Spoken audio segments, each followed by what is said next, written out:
muraho mudushyigikire rero. Icya mbere murebe iyi video muyirangize, icya kabiri mukande kuri subscribe n'inzogera, icya gatatu mukande igikumwe na share.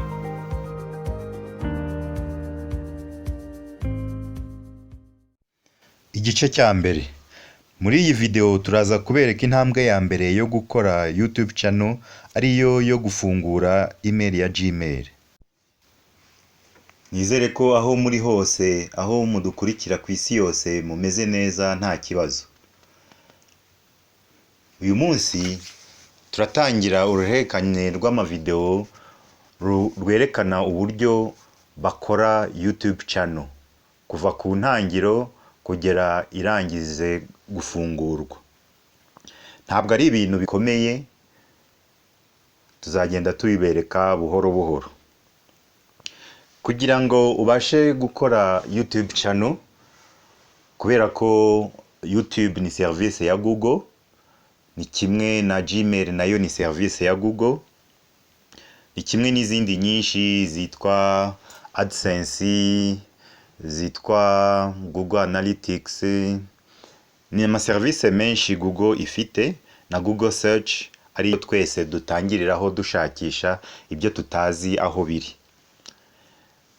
Kugira ngo rero ubashe gukora YouTube channel, icya mbere ugomba kuba wujuje ni ukuba ufite email ya Gmail. Gmail nayo service ya Google. Kuyifungura nta kundi ni ukuza muri Google ukandikamo, ushakisha wandikamo amagambo, niba uvuga igifaransa wakwandikamo créer un compte Gmail, nimba uvuga icyongereza wakwandikamo create a Gmail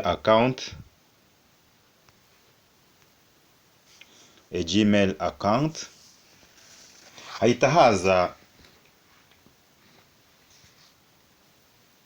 haza resultat yo gushakisha kwawe. Rero uhita ushakisha ahantu hari account Google, cyangwa aho usoma sign up, akaba ariho ufungura hange hariya. Icyo gihe urategereza ko bifunguka. Ndabona internet iri kugenda buhoro. Hahita haza liste y'ama Gmail waloginzemo winjiyemo. Ubwo kuko dushaka kwerekana uburyo bakora email nshyashya, izi zose nizo ninjiyemo kuri iyi telefone. Kugira ngo ukore inshyashya uraza kuri add account, niba ari mu gifaransa biraba ajouter un compte. Kugira ngo ukore inshyashya uraza kuri add account, niba ari mu gifaransa biraba ajouter un compte.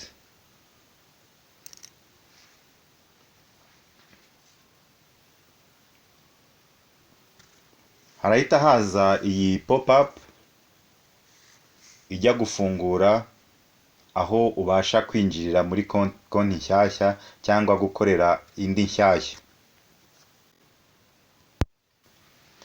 Harahita hafunguka iri dirishya aho nshobora kwinjira muri email ya Gmail. Icyo gihe ariko nuko wakoresha isanzwe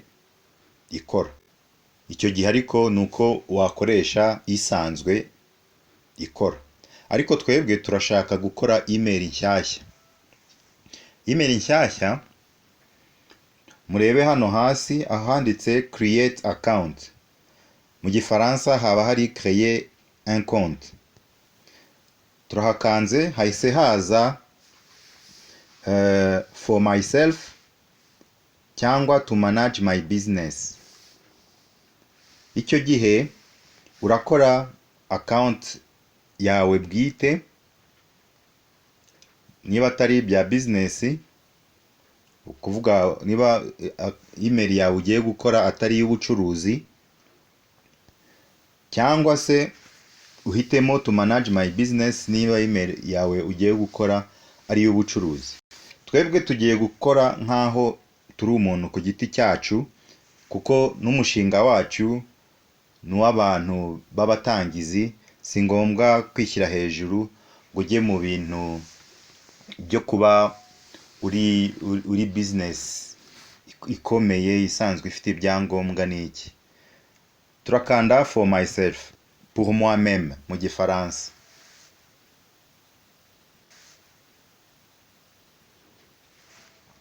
Hahita haza iri dirishya aho bakubaza amazina yawe. Ese witwa nde? Tugiye kwiyita Tohoza, hanyuma test. Ubu kuri iyi email tuzitwa Tohoza test kuko niyo kugeragerezaho. Hanyuma dukande kuri next, ubwo mu gifaransa ni suivant. Harita haza itariki y'amavuko. Icyo gihe uhitamo itariki y'amavuko, ariko ibyiza ni uguhitamo itariki y'amavuko ariko ifite imyaka y'ubukure.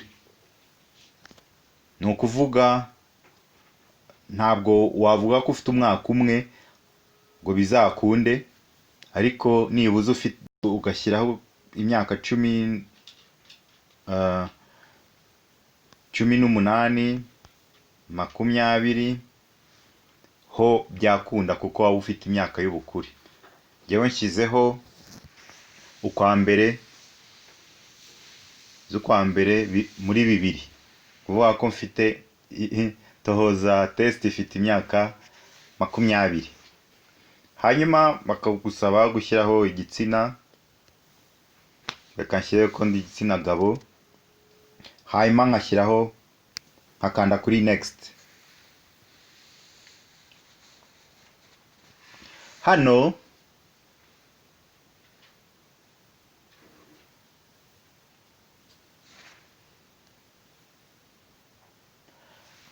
rero bari kukubaza, ese urashaka gukora Gmail account? Yego. Ni iyihe? Bakagupropoza bakurikije amazina yawe, bakagupropoza bakaguhitishamo iyo wahitamo. Hari tohozatest@gmail.com, testtohoza@gmail.com, cyangwa bakaguha uburyo bwo kubyipangira wowe uko ubishaka. Ibi bivuze ko njye ndabona Tohoza test nta kibazo, ariko usanze utanyuzwe n'amahitamo baguhaye, test nta kibazo, ariko usanze utanyuzwe n'amahitamo baguhaye, ushobora guhitamo kubyikorera. Hasi baguha aho kubyuzuriza, ukabipanga uko wowe ubishaka. Urabona ko nshyizeho urugero testigo@gmail.com, ariko ndabona uko bari babipanze hejuru Tohoza test nta kibazo rwose. Tohoza test nta kibazo rwose, misemo tohozatest@gmail.com. Hanyuma ugakanda next. Bahise bagusaba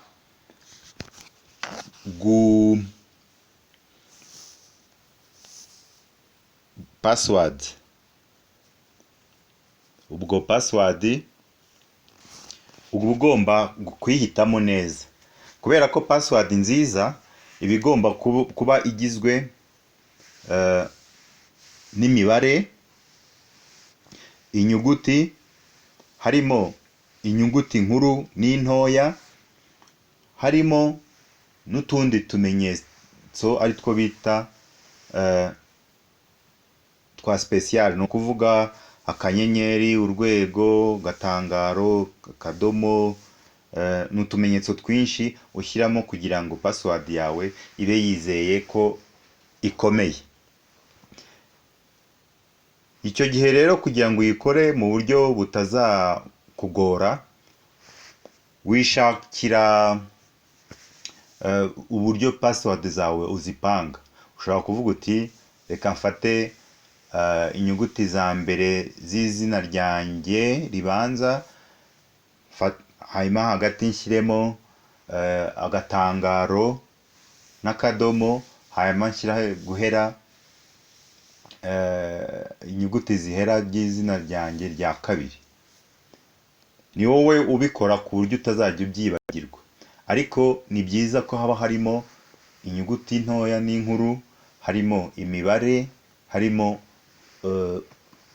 utumenyetso, utugemo, harimo n'utumenyetso turi speciale, kuvuga urwego, arobase cyangwa se akanyenyeri n'ibindi. Ubwo rero reka natwe dukore password,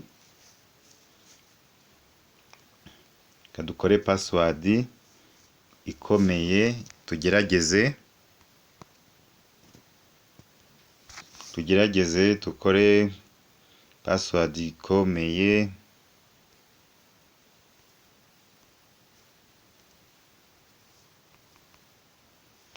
Okay, turayikoze. Bagusaba kongera kuyishyiramo bwa kabiri. Ubwo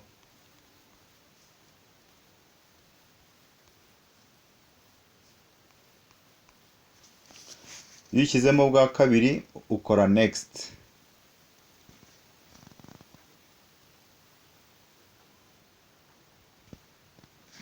Hano hafunguka irindi dirishya bakubwira ngo suzuma neza email yawe. Review your account info. You can see this Gmail address to sign in later. Ya Gmail account yacu dukoze ya Tohoza Test yitwa tohozatest@gmail.com.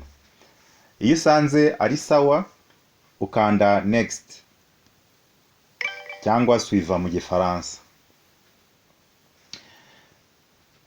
Kuri iyi etape hahita haza amategeko n'amabwiriza yo gukoresha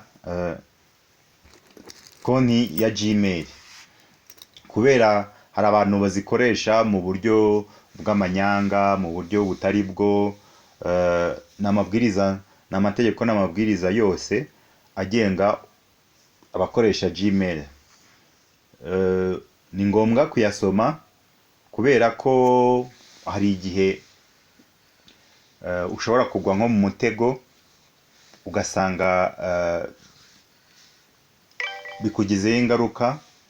Nk'ubu niba ari nka email ushatse gukoresha business, bikazanagira n'ingaruka kera waribagiwe kuri business yawe kandi waramaze gufatisha. No guhitamo ururimi wumva neza nibyo byiza, kuko nk'aha ngaha urabona ko kuko twari twahisemo icyongereza, hahise haza amategeko n'amabwiriza mu cyongereza. Wahisemo igifaransa biza mu gifaransa kugira ngo urusheho kubyumva. Iyo rero ubisomye ugasanga nta kibazo, uhita ukanda kuri I agree, j'accepte mu gifaransa, hanyuma ugategereza.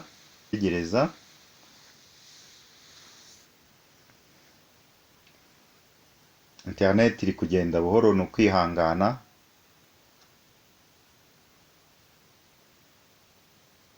Gmail account tohozatest@gmail.com. Ubu icyo tugiye gukora ni kwinjira muri Gmail tukareba ko tukareba ko yakoze koko. Ujya ahandikirwa izina rya website ukandikamo gmail.com, hanyuma ukayifungura ukanda kuri enter.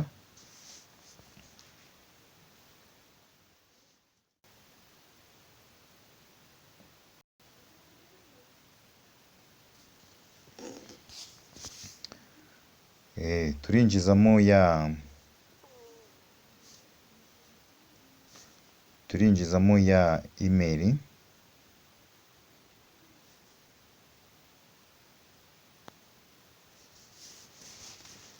Ya email yacu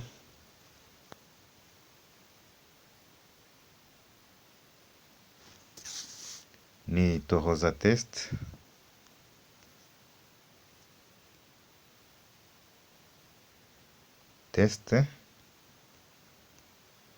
test@gmail.com .com. Tukakanda kuri next.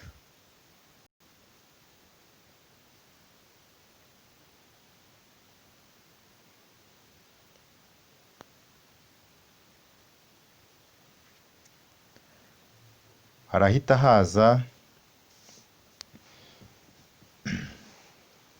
idirishya ridusaba password, hanyuma tuyinjizemo, hanyuma dukande next.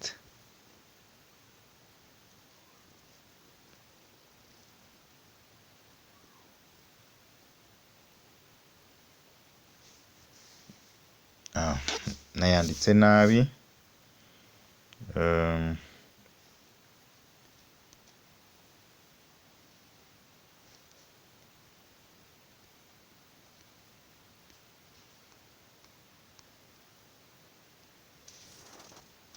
Next.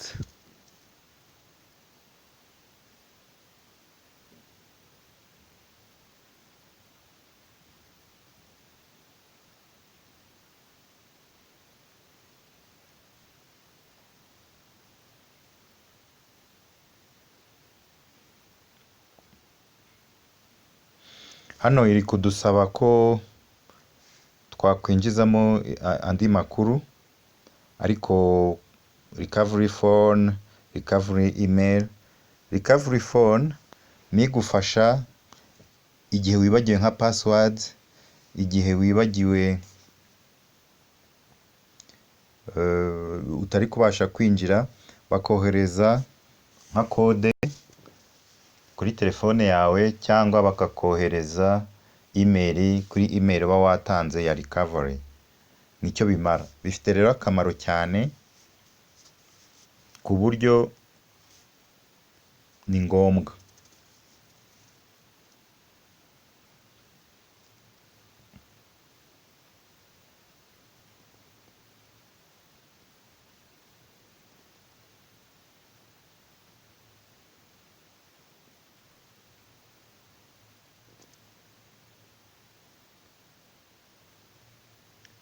Rero urazuzuza, ariko kubera ko iyi email ari iya test, ntabwo turirirwa tubyuzuza, turabiskipinga.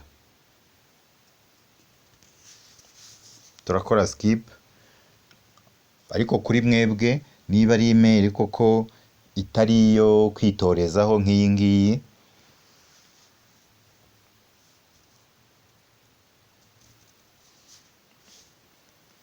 hano mushobora gushyiraho recovery email, ni ukuvuga aho bazajya bohereza ibigufasha kwinjira igihe wibagiwe.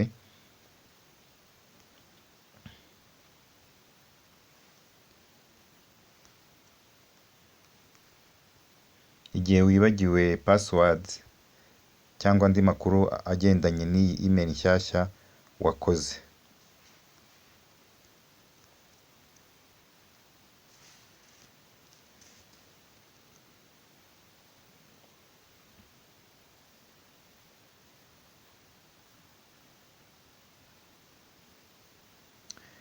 Hanyuma ugakora done.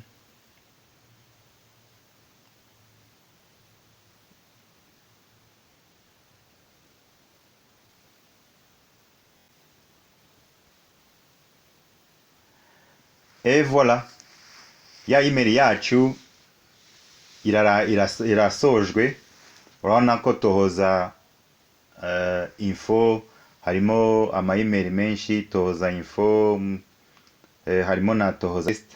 Hanyuma nkayihitamo kuri liste y'ama email ya Gmail zose ufite ku mashini cyangwa kuri telefone, ugahitamo ya yindi twakoze ariyo Tohoza test, ni ya nyuma.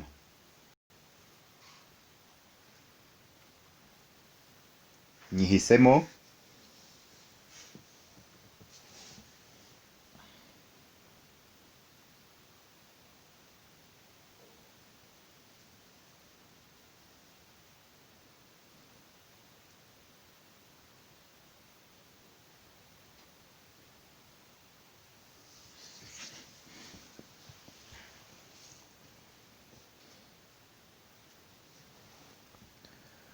Ukaba winjiye muri boîte yawe,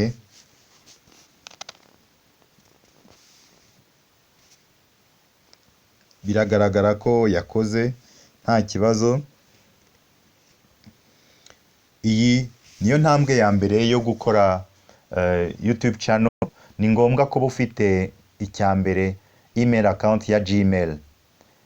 Iyi ntambwe ya mbere rero, igice cya mbere twize uburyo bakora email ya Gmail mu gihe waba utayifite, cyangwa se ukaba uyifite ariko wifuza gukoresha muri business ya YouTube channel indi email nshyashya idahuye n'iyo wari usanganywe.